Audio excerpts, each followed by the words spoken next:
Good day everyone, welcome to today's video. Today it is a video on the SturmTiger. Now I know DarkAngel is going to be over this video like a plague, so I best cut right to the chase. I think the SturmTiger could be added to War Thunder. Now, there are a couple of issues with the SturmTiger, which I will point out shortly. But let's go over the vehicle itself. So, the vehicle is based obviously off the Tiger 1 chassis. And obviously, I believe the frontal armor got strengthened to about 150 millimeters. And obviously, we have an MG port you can see right here, which I'll point out with my cursor. That is obviously a 7.92 edition there. So it's actually got a machine gun, so it can mark targets without having to waste its gun. However, there are a couple of key issues with the vehicle itself, other than obviously the gun and how it works. So there you can see on the back, that is a crane. That is how you actually load shells into the SturmTiger. Now, only 19 of these things, excuse me, only 19 of these things are actually built. I'm not certain of their ammo count. I think they can only carry about 12 shells. Well, I say shells. They're actually mortars. This is a 380 millimeter mortar, and there you can actually see a Fly Daily, shall I say, thumbnail there. But obviously, this is on Google Images. The actual tank itself is very interesting. It would move at the same speed as a normal Tiger 1, so it'd be pretty mobile for a heavy tank. But obviously this would be classed as a tank destroyer. Well, let's be honest, if this gun hits you, you're going to be having more than just a significant emotional event. The mortar was actually rocket propelled, and the actual barrel itself was so bloody big you could fit a man inside, as you can see up here. I mean, I'd be the kind of person to pull the trigger, but that's just me. So the SturmTiger could be potentially added to War Thunder, and I see it as an event vehicle. I don't see it as a premium, however. The reason for this is because being a premium, every one of their mothers would buy this thing because, well, I think even DarkAngel would have to fork out some money somewhere and buy this thing. But as I said to DarkAngel, I would do a video on this thing at some point. It's just, I'm not 100% sure how it'd get added. Now, I've just found this picture right here. By just clicking literally right here. But this appears to be a SturmTiger that has been knocked out, or alternatively, blown itself up. The barrel looks a bit strange. It shouldn't look like that normally. And it would appear that this is either a shell, well, technically a mortar, and it would appear some sort of plating has come off the vehicle. Now, I'm not certain how a broken barrel mechanic would work on this vehicle, because obviously when you shoot a cannon barrel, it makes it look like Swiss cheese. I have no idea, well, more like a cheese string if you've ever seen one of those. I have no idea how they would actually model this in game.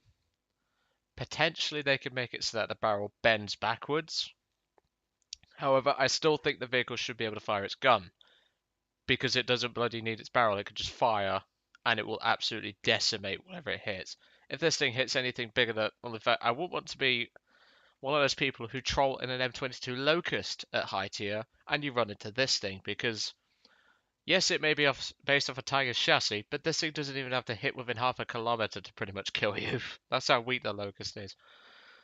But I just think we need to consider options for where this vehicle could come into. So, like I said, events, premiums is not advised. Obviously, we have the machine gun port, so to speak, so that's potentially a weak spot for the front of the vehicle. Like I say, I'm not 100% sure on its armor profile. I believe the lower glacis is still 102 millimeters, so that is a weak spot, so to speak. The side armor remains unchanged other than the casemate, which I think is about 100 millimeters thick. The side of the hull, completely unchanged, 82 millimeters thick. The lower part, 62. The rear armor, 82. So, what about reload times? Well, in real life, I believe this thing actually had to be loaded via the crane, which you saw on the back of the vehicle. Obviously, this one doesn't actually have the crane. I reckon it's obviously been shot off or something like that, or things like that. Um, we have tanks sort of that do that in the form of the AMX-13, where it would actually have to exit the battle to, well, it wouldn't, it doesn't actually exit the battle, it just takes 40 seconds to actually reload it. That is before they changed the auto reloader mechanics. I think something like that could work. A reload time of around 45 to 50 seconds, unchanged, because then you're adding to balance.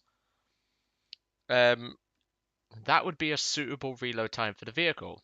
Because let's be realistic, if this thing hits something, it is going to die, even if it has ERA. As for battle rating, I think this could be a battle rating 5.7 to possibly a 6 vehicle. Now, obviously, T29s will be able to still punch through your front, but let's be realistic. If that thing gets hit by this thing, it is not going to have a very good day. Other tanks, such as the Pershing, if that gets hit by this thing, again, bad day. T-34-85, again, very bad day. However, this vehicle will be perfectly balanced, as some vehicles can still punch through its frontal armor. But in a down tier, this vehicle will be very, very difficult to kill from the front.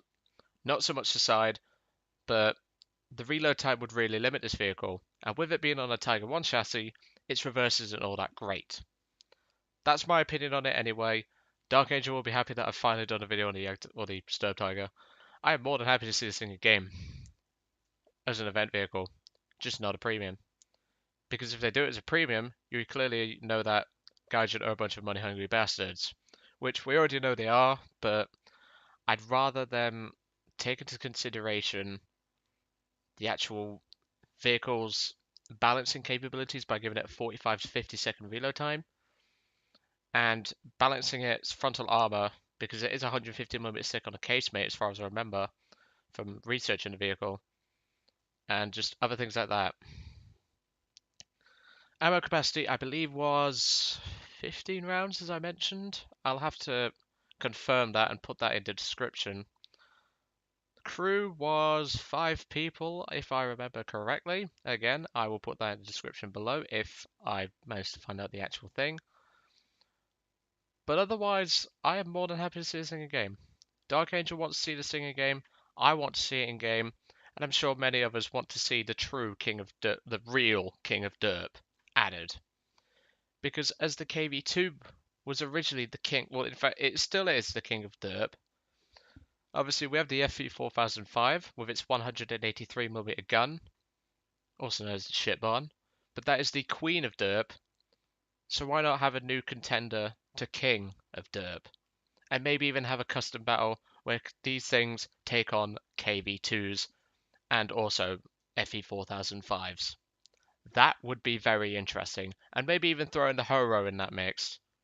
That would be an amazing custom battle. And that is why I want to see this thing added to War Thunder. Anyway, I've rambled on a bit too much about this vehicle. Let's be realistic here.